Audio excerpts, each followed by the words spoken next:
तो पिछली वीडियो में हमने केस स्टडी 1 में पढ़ा था लेंस मेकर्स फॉर्मूला के बारे में। तो अब टाइम आ गया है केस स्टडी 2 करने का। So let's start case study without wasting any time. Case study 2 किसके बारे में कह रहा है? देखिए, ये भी कॉन्वेक्स और कन्वर्जिंग लेंस के बारे में ही बोल रहा है ना। चलिए स्टार्ट करते हैं। मैं थोड़ा इसे जूम कर लेता हूँ ताकि आपके लिए भी आसान हो जाए। ये देखिएगा। चलिए स्टार्ट करते हैं, फटाफट पढ़ते हैं। काफ़ी लंबा पैराग्राफ दे रखा है यार इस बार तो ठीक है, लंबी सी सांस लेता हूँ और पढ़ना शुरू करता हूँ।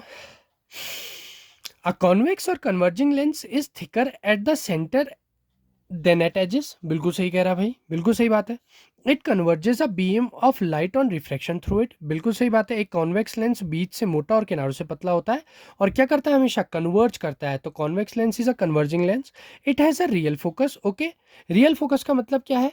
चलिए ठीक है, इसके बारे में मैं आपको बाद में जिक्र करूंगा, पहले आगे पढ़ लेते हैं सारी चीज। Convex lenses of 3 types: double convex lens, plano convex lens and concavo convex lens. देखिए, मैंने कॉन्केवो कॉन्वेक्स लेंस या मतलब एक लेंसेज के बहुत ज़्यादा टाइप के बारे में बात नहीं करी थी, क्योंकि इनसे रिलेटेड क्वेश्चंस बहुत कम आते हैं। यहाँ भी केवल जिक्र करा हुआ है, अभी हम आगे क्वेश्चन पढ़ेंगे तो समझेंगे। लेकिन आप सीख सकते हैं इनके बारे में। अगर आप चाहते हैं कि मैं इनके बारे में बताऊँ तो आप मुझे कमेंट सेक्शन में बता सकते हैं। लेकिन उतना कुछ बहुत ज़्यादा हैवी समझने जैसा चीज़ उसमें कुछ है नहीं। आप सिंपल सी डेफिनेशन और इनके बारे में ज़रा सा भी ढूंढेंगे, इधर उधर गूगल करेंगे तो आपको आसानी से मिल जाएगा। ज़्यादा हम बातों का जिक्र ना करते हुए काम की बात आगे करते हैं। अभी तक हमने सिंपल कॉन्वेक्स लेंस के बारे में पढ़ा, अब कॉन्केव लेंस के बारे में पढ़ते हैं। Concave lens is thinner at the centre than at the edges. It diverges a beam of light on refraction through it. It has a virtual focus. Concave lens are of 3 types: double convex concave lens, plano concave lens, and convexo concave lens. When two thin lenses of focal length f1 and f2 are placed in contact with each other along their common principal axis, then the two lens system is regarded as a single lens of the focal length f, and 1 upon f is equal to f1 upon f1 plus 1 upon f2.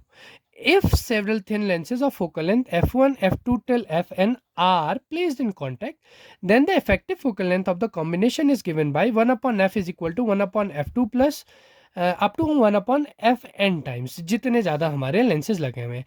And in terms of power, we can write P is equal to P1 plus P2 plus dot dot dot up to Pn. The value of the focal length and power of lens must be used with proper sign consideration. Yes or no? अभी हमने थोड़ी देर पहले ही इसके बारे में जिक्र करा था, पिछली वीडियो में ही हमने इसके बारे में जिक्र करा था, जहां मैंने बताया था आपको कि हम नेचर देख कर रखते हैं चीज़ों को, वैल्यूज़ को। ओके ठीक है, अब let's start with the first question. मैं इसको थोड़ा जूम बैक कर लेता हूँ ताकि हम जब क्वेश्चन करेंगे तो आपको अच्छे से दिखे भी उसका सोल्यूशन। सर क्या कह रहा है?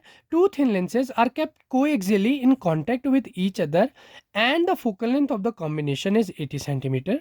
If the focal length of one of the lens is 20 centimetre, then the focal length of the other would be, और यहाँ पे को उसके ऑप्शंस दे रखे हैं। तो ठीक है, मैं इस डाटा को नोट डाउन कर लेता हूँ। नंबर फर्स्ट केस स्टडी क्या गिवन है हमें? सबसे पहले क्या गिवन है? हमें गिवन है focal length. Total focal length कितनी दी हुई है? 80 सेंटीमीटर दी हुई है। एफ टोटल कह देता हूं मैं इसको। F1 मुझे कितना दिया हुआ है? 20 सेंटीमीटर। कॉन्टैक्ट में रखे हुए दो लेंसेज, तो फॉर्मूला क्या बन जाएगा? F total is equal to 1 upon F1 plus 1 upon F2। या सीधे सीधे बोलूं, F2 कितना कैसे निकलेगा? 1 अपॉन 80 में से क्या माइनस करना होगा? 1 अपॉन 20। एलसीएम आ जाएगा आपका 80, ये बन जाएगा 1 माइनस 4 यानी कि माइनस 3 बाई 80। या F2 इज इक्वल टू आ जाएगा आपका 80 बाई 3 नेगेटिव का, यानी कि 3 2 जा 6, 3 6 जा 18 पॉइंट, देखिए आंसर आ गया 26.7 सेंटीमीटर। आपका ऑप्शन में दे रखा है यहाँ पे को 26.7 सेंटीमीटर के अलावा कोई भी ऐसा ऑप्शन नहीं है जो डेसिमल में होगा या 26 के अप्रॉक्स होगा। तो आपका आंसर पहला क्या आ गया? फर्स्ट का आंसर 1 आ गया। वेरी इजी ना? देखिए, कॉम्बिनेशन ऑफ लेंसेज से ही हो जा रहा है बहुत आसानी से। Now what comes here comes the next question. What is the next question? दूसरा क्वेश्चन क्या कह रहा है? मैं थोड़ा जूम कर देता हूँ इसको। A spherical air bubble is embedded in a piece of a glass. For a ray of light passing through the bubble, it behaves like a, अब देखिए कैसे बिहेव करेगा। एक एयर बबल किसके अंदर है? ग्लास के अंदर है। अब उससे कोई रे पास हो रही है एयर बबल से। अब देखिए कहाँ से? एयर बबल से ग्लास में रे जा रही है, यानी कि air to rarer to denser medium में घुस रही है ना। देखिए कहाँ से घुस रही है, रेयरर से डेंसर मीडियम में, यानी कि अंदर का मीडियम कम है और बाहर का मीडियम ज़्यादा है। तो हमेशा याद रखिएगा कि कभी भी अगर अंदर का मीडियम बाहर के मीडियम से ज़्यादा है, अंदर का मीडियम अगर बाहर के मीडियम से ज़्यादा है, तो वो किसकी तरह बिहेव करेगा, डाइवर्जिंग लेंस की तरह बिहेव करेगा। तो पहले इसका आंसर क्या हो जाएगा, डाइवर्जिंग लेंसेज।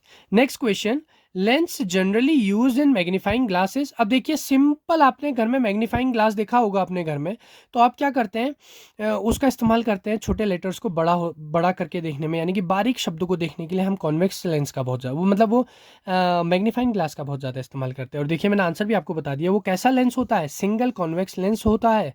कैसा लेंस होता है, single convex lens, magnifying glass के तौर पर यूज करा जाता है। Next question is, the magnification of an image by a convex lens is positive only when the object is placed. अब देखिए इसके भी 4 या 5 केसेस होते हैं जहां हम ऑब्जेक्ट की इमेजेस बनाना सीखते हैं।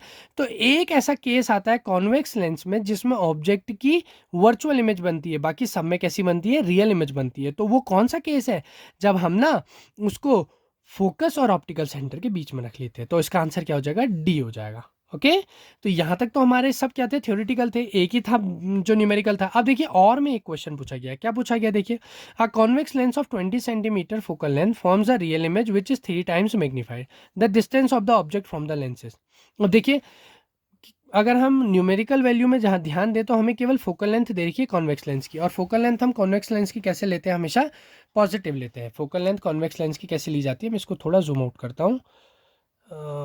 ये फोकल लेंथ हमेशा कैसी ली जाती है, कॉन्वेक्स लेंस की जिक्र करा है हमने बहुत बार, हम हमेशा लेते हैं पॉजिटिव, यानी कि 20 सेंटीमीटर दे रखा है। देखिए न्यूमेरिकल वैल्यू तो पूरे क्वेश्चन में हमें केवल इतनी दे रखी है कि f is equal to 20 centimetre है, बाकी कुछ दे नहीं रखा, और हमसे बोला है u is equal to question mark, ना v दे रखा है, v भी नहीं दे रखा है, हमें तो v भी नहीं पता उसमें क्या है।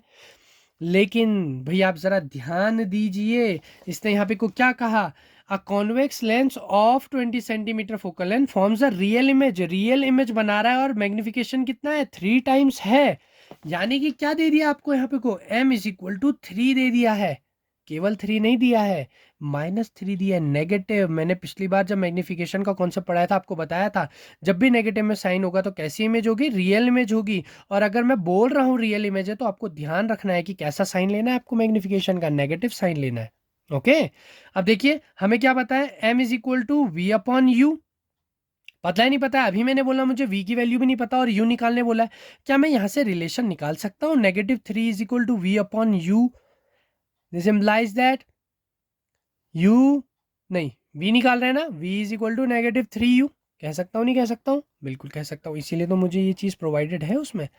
अब मुझे इतना तो क्लियर हो गया ना। देखिए सबसे पहले गिवन इसीलिए लिखा जाता है ताकि मेरे को मोटा मोटा एग्जाम्पल आइडिया तो हो कि भैया क्या पूछ रहा है या क्या मांग सकता है मेरे से क्वेश्चन में, या मेरे को कौन सा फॉर्मूला निकालना है। अब देखिए ये सोचते सोचते मैं यहाँ तक पहुँच गया। अब सिंपल सा लेंस मेकर्स फॉर्मूला लगाना है, 1/f is equal to 1/v minus 1/u। तो क्या आ जाएगा, अब रखते हैं वैल्यू 1/, सबसे पहले निकालना क्या है, 1/u निकालना है, तो क्या हो जाएगा 1/v माइनस 1/f, यानी कि 1/u is equal to v कितना है, -1/, अरे यार मैंने क्या कर दिया, ये निकालना था हमने, खाली इतना सब कर दिया। रुकिए रुकिए प्लीज, मैं थोड़ा सा एक बार, 1/f is equal to 1/-3u minus 1/u, यानी कि 1/f is equal to 1/u को कॉमन लीजिए, -1/3 पूरा एलसीएम ले लेते हैं, -3 हो जाएगा। ये कितना आ जाएगा, 1/f 1/20 is equal to 1/u, u हाँ 4 नहीं है u है, ये तो हो जाएगा -4/3, क्रॉस मल्टीप्लाई होंगे तो कितना आ जाएगा, देखिए -3/80 इज इक्वल टू 1/u, यानी कि u कितना हो गया आपका, -80/3, कितना आ जाएगा ये भी, -26.7। और ये देखिए क्या है ऑप्शन, यहाँ पे को लिखा हुआ 26.66 सेंटीमीटर आ गया ना। तो देखिए इतनी आसानी से हमारा आंसर आ गया, ये अलग था थोड़ा। तो बहुत ज़्यादा टफ कुछ भी नहीं है, सिंपल बेसिक चीज़ें हैं। आप क्वेश्चन करते रहिए, ऐसे ही आपके लिए हम अलग अलग क्वेश्चंस लाते रहेंगे, आप क्वेश्चंस करते रहिए और अपने आप को एक्सपीरियंस्ड बना के जाइए बोर्ड्स में, क्योंकि सबसे ज़्यादा आपका एक्सपीरियंस काउंट करता है कि how many questions you have done. जितने ज़्यादा क्वेश्चंस करेंगे उतना ज़्यादा एक्सपीरियंस होगा।